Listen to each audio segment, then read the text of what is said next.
एक भोंदू रहता था, पर वो इतना सीधा था कि सब प्यार से उसको भोंदू ही बुलाते थे। गायों की सेवा करता था और जिस आश्रम में रहता था वहां के गुरुदेव शाम को प्रवचन करते थे तो सबसे पीछे बैठ के सुनता था। भोंदू को लगता था गुरुजी जो बोल रहे हैं ये बिल्कुल सत्य है, इसमें कोई झूठ नहीं है। एक दिन गुरुजी प्रवचन करते हुए बोले, यमुना के पल्ली पार भांडीर वन में ठाकुर जी गैया चराने आए। भांडीर वन का नाम सुनते भोंदू कान खड़े हो गए। भांडीर वन तो मैं जाता हूँ गैया लेके, मुझे तो कभी मिले नहीं वहां पे। अरे मुंह में ही कमी होगी, मुंह में ही सामर्थ्य नहीं होगी उनको देखवे कि मैं ही नहीं देख पाए होंगे, वो तो आते होंगे वहां पे, मुझे ना दिखे होंगे। भोंदू ने पहली बार जिज्ञासा करी, गुरुदेव ठाकुर जी दिखते कैसे हैं? तो गुरुदेव भी हंस गया, अच्छा भोंदू पूछ रहा है, बैठ जाओ बताते हैं। मोर मुकुट पहनते हैं ठाकुर जी, और बोले 2 कान हैं लेकिन कुंडल एक ही पहनते हैं। ठाकुर जी ऐसे पुष्प तोड़ के कान के ऊपर लगा लेते हैं, दोनों कानों में एक ही कुंडल को फेर फेर के पहनते। ठाकुर जी पीली पीताम्बरी, ऐसी ठाकुर जी पीली पहनते, पीली पीताम्बरी। माला कैसी पहनते हैं? ठाकुर जी ऐसी पहनते पूरी पैरों तक जाए। ये देखो गुरु जी कह रहे हैं तो निश्चित है भंडीर वन में आते हैं ठाकुर जी। भोंदू अपनी गैया लेकर के भंडीर वन पहुंच गया। गैया चर रही थी, अब भोंदू ढूंढ रहा है, कभी वृक्ष के नीचे जाके देखे, कभी कहीं देखे, कभी ढूंढे कहीं से चंदन की सुगंधी आ जाए तो उनमें से चंदन की सुगंधी आता, कन्हैया यहीं कहीं हो। इतने भाव से, इतने प्रेम से और इतने भोलेपन से ढूंढने लगा ठाकुर जी को, और ठाकुर जी नहीं मिलते ना तो अपने आप को ही कोसता, मुंह में योग्यता ना होगी यही मारे ना मिल रहे, ठाकुर जी तो यही है। गुरु जी की बात गलत नहीं है, ठाकुर जी तो यही है। उसके उस सहज भाव पर, उसके उस सरल भोंदूपने पर ठाकुर जी रीझ गए। और इतने में ही भोंदू हताश, निराश, उदास बैठा था, खुद को कोस रहा था, मुंह में योग्यता ना है, मुंह ठाकुर जी मिलना है रहे। इतने में ही देखा सामने से असंख्य गायों का झुंड आ रहा है, और भोंदू ने जैसे उन गायों को देखा, ऐसी गाय कभी देखी नहीं, अलग गाय, सींग चमक रहे हैं, सींगों के ऊपर के भाग में सोने चांदी मढ़े हुए हैं, ऐसी ऐसी सुंदर सुंदर तंदुरुस्त गैया। तभी देख रहा है भोंदू, पीताम्बरी पहनी है, गले में वैजंती माला धारण की है, सिर पर पाग पहनी है, एक कान में कुंडल है, मंद मंद मुस्कुरा करके दतुइयां दिखा रहे हैं, कटाक्ष नेत्रों से कभी इधर देख रहे हैं कभी उधर देख रहे हैं, अपनी वेणु को कमर में कस करके गैयाओं के गले में गलवैयां डाल करके श्याम सुंदर भोंदू की तरफ चलते भय आ रहे हैं। ये दृश्य देख करके हाथ पांव कांपने लगे भोंदू। उसको लगा मेरे पास तो आएंगे ही नहीं है, वहीं से मुड़ जाएंगे, अब मैं उनके पास जाके उनको असहज नहीं करूंगा, यहीं से देख लूं, यहीं से प्रणाम कर लूं। लेकिन जैसे जैसे प्रणाम करके ऊपर देखता, ठाकुर जी और पास आ रहे हैं, और पास आ रहे हैं, और पास आ रहे हैं। जैसे ही ठाकुर जी आकर के बैठे, भोंदू के पास शब्द नहीं है, हाथ पैर कंपित हो रहे हैं, उसको सूझ ही नहीं रहा करूं क्या मैं, इनके लिए क्या बिछाऊं, कहां बैठाऊं। ठाकुर जी ने अपने आप ही भोंदू के गले में हाथ डाली, अरे तेरा नाम कहा है? जैसे ही ठाकुर जी ने नाम पूछा, भोंदू अपना ही नाम भूल गया, बोले मुझे याद ही नहीं मेरा नाम क्या है, पर प्रेम से सब लोग मुझे भोंदू बुलाते हैं। अब तो भोंदू नाम सुनते ही ठाकुर जी ताली दे दे के हंसने लगे, तेरा नाम भोंदू है? बोले हाँ मेरा नाम भोंदू है। और ठाकुर जी आपको अच्छा लगो? बोले हाँ बहुत अच्छा लगो। आपको नाम कहा है? ठाकुर जी बोले तुम वो ना जाने? बोले जानू तो ना हूं, लेकिन गुरु जी ने जैसो रूप बताया वैसो ये आपको, तो आप कहीं नंद नंदन तो नहीं हो? ठाकुर जी बोले हाँ मैं नंद नंदन नहीं हूं, यशोदा जी को लाला, नंद जी को लाला। भोंदू बोलो जय हो भगवान, आज आपके दर्शन है गए। गुरु जी और सब बालकन को तो आप शायद रोज ही मिलते होंगे, लेकिन मैं ही अभागो, मुंह को आप आज ही मिले हो। ठाकुर जी बोले अब चल बात मत बनावे, जल्दी कछु खवा, मुंह को भूख लग रही है। भोंदू एक कपड़े में रोटी बांध के उसमें मिर्च और गुड़ रख करके लेके गया। 2 रोटी थी। भोंदू ने जैसे खोली, एक रोटी ठाकुर जी के सामने धर दी, एक अपने पास रख ली। बोले मैं भी तो खाऊंगा। ठाकुर जी ने बढ़िया रोटी ऐसे घुमाई और प्रेम से गुड़ खामे और रोटी पान लगे प्रेम थे। और ठाकुर जी तो चप चप करके नेक देर में पा गए। भोंदू तो भूल ही गयो, मुंह खानो भी वो ठाकुर जी को ही देख रहा है। ठाकुर जी बोले और जोर की भूख लगी, ला अपनी रोटी दे दे। भोंदू बोलो मुंह को भी भूख लगी है। बोले अच्छा चल आधी आधी खा ले, या मैं आधी तू खा ले आधी मैं खा लू, दोनों खा लिए। कल तो नेक्स्ट से ज्यादा सी रोटी ले आइयो, भूख ज्यादा लगे, और सुन यही समय आइयो, मिलूंगा कल भी तोते। ठाकुर जी अपने मार्ग पर चले गए। भोंदू इतना प्रसन्न है, बोले आज मुझको ठाकुर जी मिल गए। गुरुदेव के प्रवचन का समय हो गया, भोंदू पीछे जाके बैठ गया, अपने गुरुदेव को प्रणाम करे, इनकी कृपा से ठाकुर जी मिले। उसने किसी को नहीं बताया, उसको लगा सबको ही मिलते हैं भगवान, मुझे ही मिले हैं बहुत दिन बाद। दूसरे दिन भोंदू खूब सारी सामग्री रसोई घर में इकट्ठा करके जाने लगा। किसी ने जाके गुरुदेव से कह दिया कि भोंदू बहुत सारी सामग्री ले जा रहा है। गुरुदेव ने जाके कही, भोंदू इतनी सामग्री ले जा रहा हो भैया, वो भंडारो करेगो का? नहीं गुरुजी भंडारो तो नहीं करूंगा, वो नंद नंदन नाम है, वो यशोदा नंदन मदन मोहन, वो अपनी गैया चरा के आए, कल भी आए, मेरी रोटी खा गए, मैं भूखो ही रहेगा कल। या हमारे ज्यादा सी ले जा रहा हूं, बेचारे बहुत भूखे आए कल, कि उनको पेट भर जाएगा, मैं भी पा लूंगा। या हमारे गुरुजी आज ज्यादा सामग्री ले जा रहा हूं।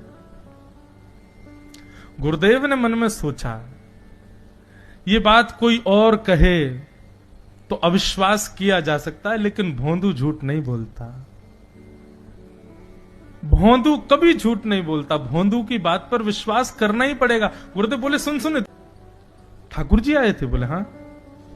अच्छा, उनका रूप कैसा था? जैसा रूप आपने बताया था ना गुरुजी, बिल्कुल वैसा, ऐसे कटाक्ष नेत्र, मोती जैसे दांत, ठाकुर जी की मुस्कान ऐसी, पाग ऐसी, कान ऐसे।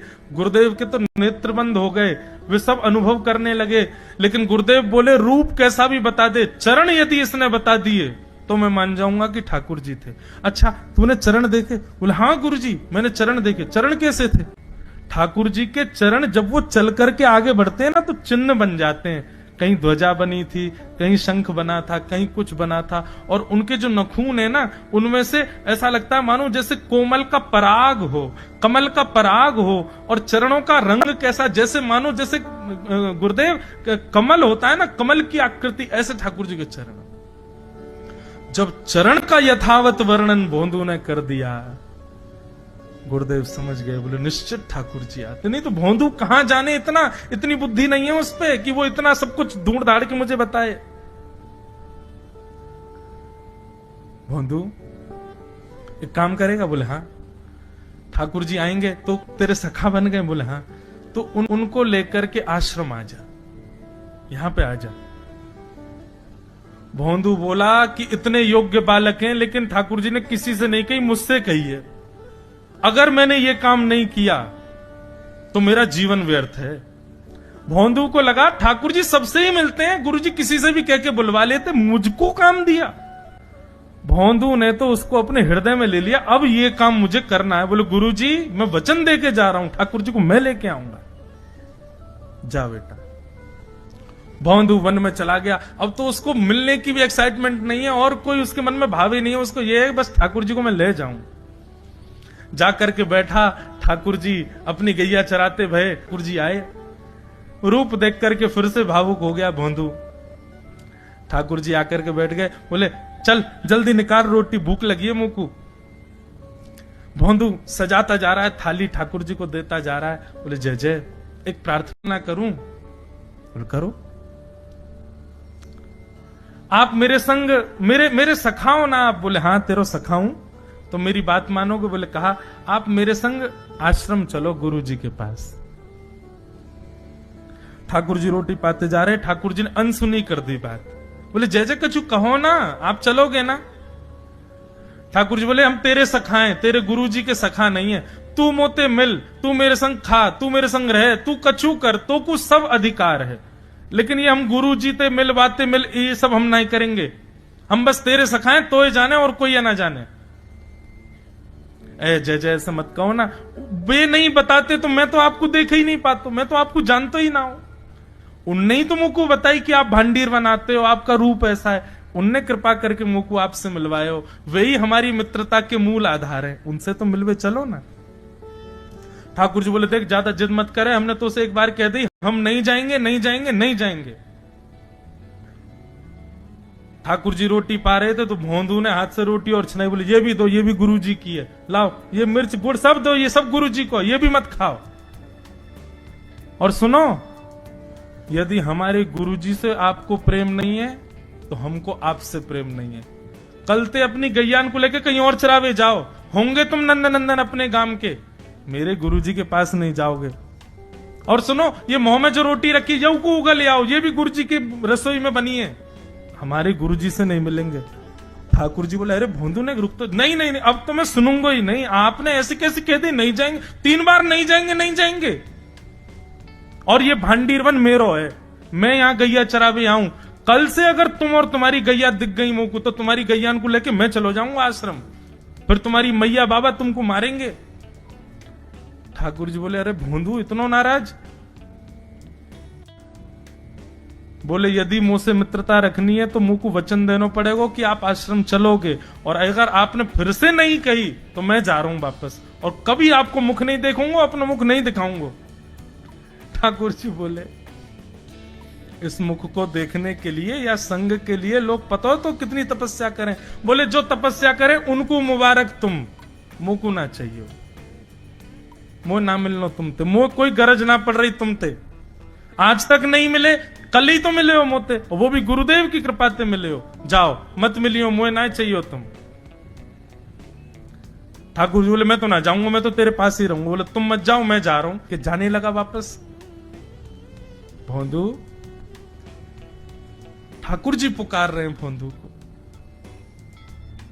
मानो जैसे त्रिलोकी लेके जा रहा है वो ठाकुर जी की, जैसे मानो पूरा ऐश्वर्य ठाकुर जी का ले जा रहा हो।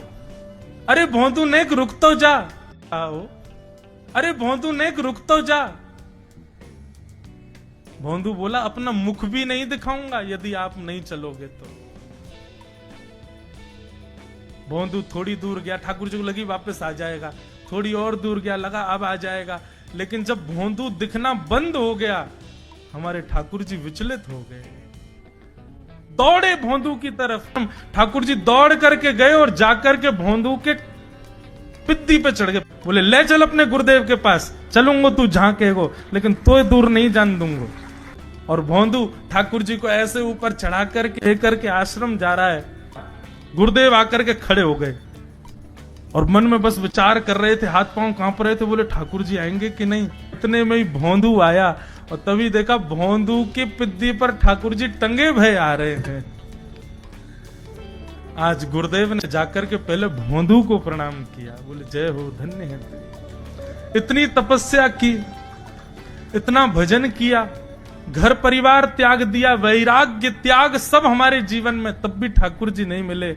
लेकिन वारे भोंदू, तेरी सरलता, तेरी सहजता, तेरा ये निर्मल भाव कि ठाकुर जी तेरे अधीन होके यहां आश्रम तक चले आए।